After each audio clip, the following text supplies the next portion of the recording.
This video is brought to you by the Battle Zoo Bestiary, a new book featuring 100 award-winning monsters and the monster part system that allows players to harvest resources from their fallen foes and craft into custom gear.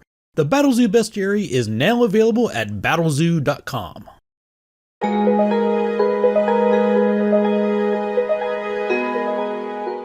The next question we have is about stacking degrees of success.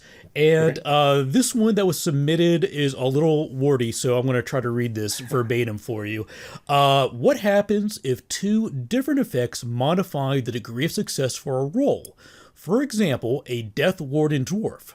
Whenever they roll success on saves versus necromancy effects, they get a critical success instead.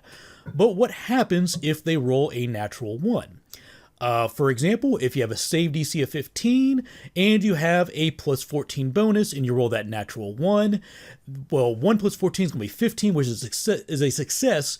Do you apply Death Warden Dwarf first and bump it up to a critical success, and then back down to a regular success because of natural 1s lowering the degree by 1 step?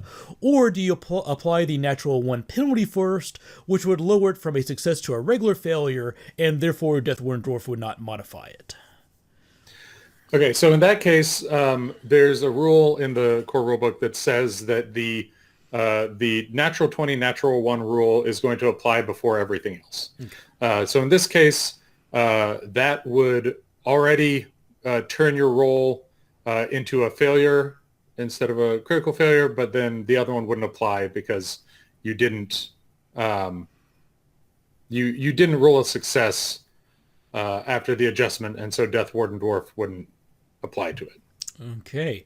Now, on a similar line of thought with the different stacking degrees of success and if things interact, a question was asked about Resolve and Debilitating Dichotomy. One gives you 1 step better than what you rolled, and the other turns successes into critical successes. So if you roll a failure, do those both stack, one turning it into a success and then the next turning it into a critical success, or would those not interact and stack together? Those would not stack. You'd have to kind of pick your favorite one.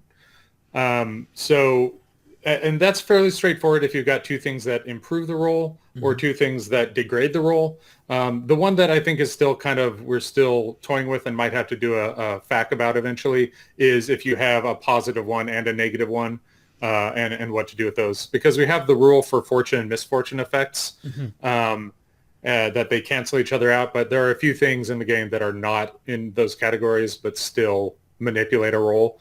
I think in general, like a GM can usually kind of treat those things like they had fortune and misfortune and just kind of use that rule to bind them. But that's something that is kind of maybe a best practice, but not really an official rule or fact right now.